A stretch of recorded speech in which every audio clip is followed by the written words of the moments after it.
క్రింది తెలంగాణలోని ఏ జిల్లాలో గోదావరి నది ప్రవహించదు? క్రింది ఇచ్చిన 4 జిల్లాలో ఏ జిల్లాలో గోదావరి నది ప్రవహించదు అని అడుగుతున్నాడు. Option 1 Bhadradri Kothagudem, option 2 Peddapalli, option 3 Khammam, option 4 Mancherial. So క్రింది ఇచ్చిన 4 జిల్లాలో ఖమ్మం జిల్లాలో గోదావరి నది ప్రవహించదు. మొత్తంగా తెలంగాణలో గోదావరి నది 8 జిల్లాల్లో ప్రవహిస్తుంది.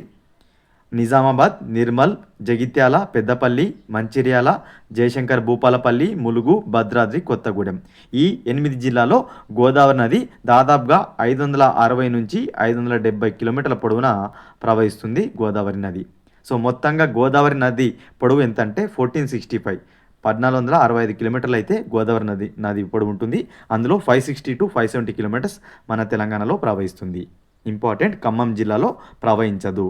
ప్రవహించే జిల్లాలు గుర్తుపెట్టుకుంటే ప్రవహించని జిల్లా మనకు ఆన్సర్ పెట్టడానికి అవకాశం ఉంటుంది. Important, option 3 right answer. Next one, Pranahita అభయారణ్యం ఏ జిల్లాలో కలదు? ప్రాణహిత అభయారణ్యం ఏ జిల్లాలో ఉందంటున్నాడు. Option 1 Nizamabad, option 2 Peddapalli, option 3 Mancherial, option 4 Nirmal. Pranahita అభయారణ్యం అనేది మంచిర్యాల జిల్లాలో కలదు. ఇంపార్టెంట్, ప్రాణహిత అభయారణ్యం అనేది మంచిర్యాల జిల్లాలో ఉంది. సో మొత్తంగా 136 చదరపు కిలోమీటర్లు విస్తరించింది. ప్రాణహిత అభయారణ్యం ఎంత విస్తరించిందంటే 136 చదరపు కిలోమీటర్ల విస్తీర్ణం కలిగి ఉంది. మంచిర్యాలలో ఉంది ఇది.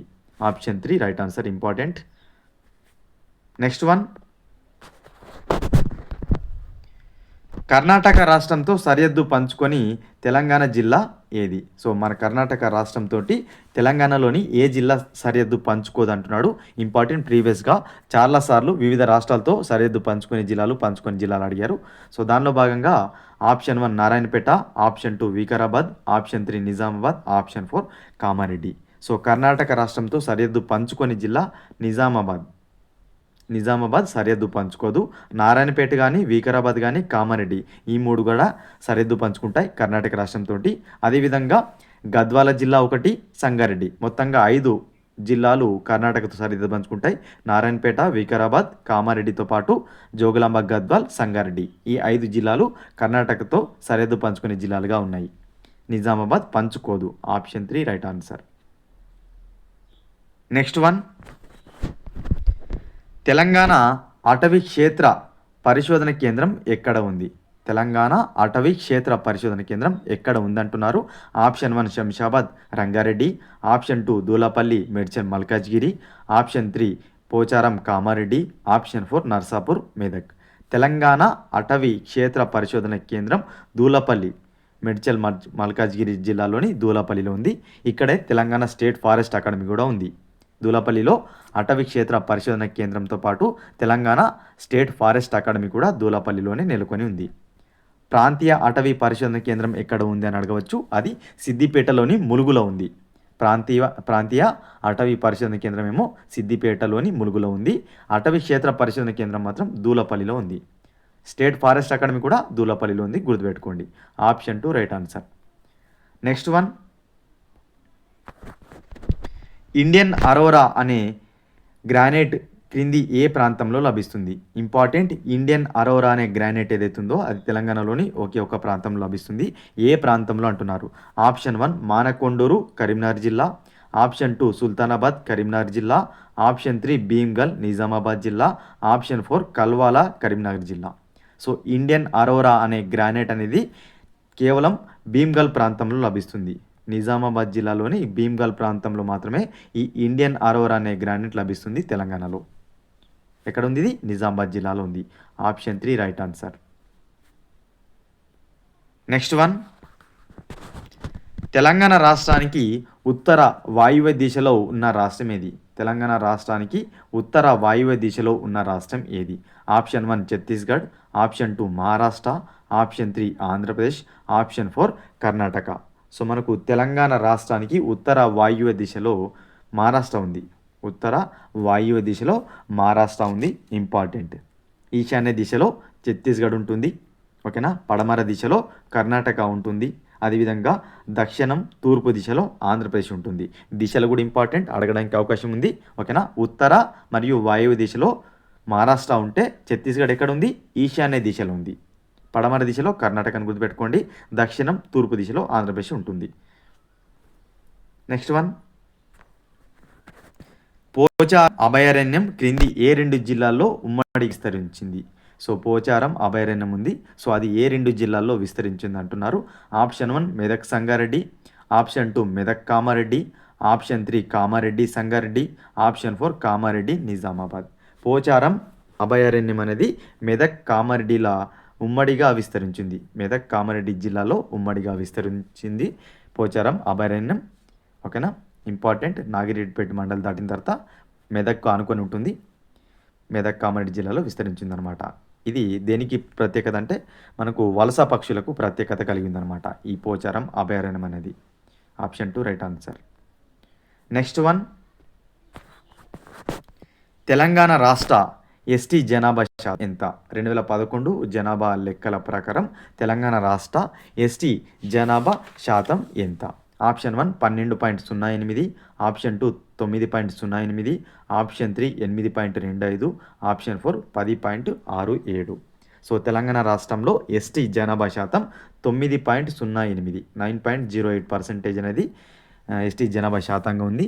మొత్తం జనాభాలో 9.08% అనేది ఎస్టీ జనాభా శాతంగా ఉంది.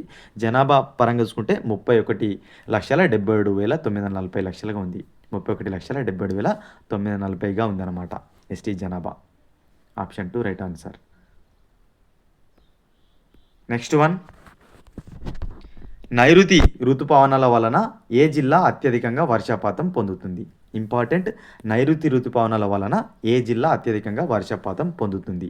Option 1 Jayashankar Bhupalpally, option 2 Nizamabad, option 3 Mulugu, option 4 Gadwal. నైరుతి ఋతుపవనాల వలన ములుగు జిల్లా అత్యధికంగా వర్షపాతం పొందుతుంది.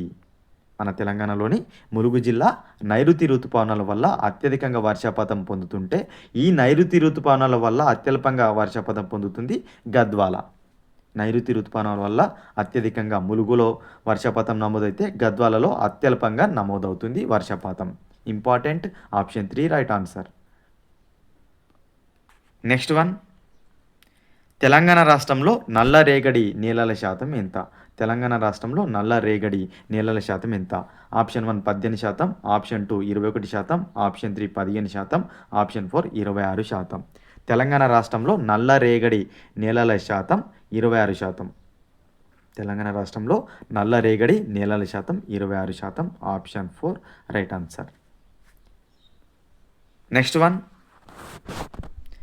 తెలంగాణ రాష్ట్రంలో అత్యధిక జనసాంద్రత గల జిల్లాగా హైదరాబాద్ ఉండగా ఎంతగా ఉంది జనసాంద్రత? తెలంగాణ రాష్ట్రంలో అత్యధిక జనసాంద్రత గల జిల్లా హైదరాబాద్ అనమాట. సో ఎంత జనసాంద్రత ఉంది చదరపు కిలోమీటర్గా నడుతున్నారు? Option 1 10,124, option 2 20,251, option 3 19,742, option 4 18,161. So తెలంగాణలో అత్యధిక జనసాంద్రత గల జిల్లా హైదరాబాద్ జిల్లా. ఎంత ఉంది చదరపు కిలోమీటర్ కంటే? 18,161. 18,161 జనసాంద్రతగా ఉంది హైదరాబాద్ జనసాంద్రత. ఓకేనా, ఇంపార్టెంట్ అన్నమాట. Next one,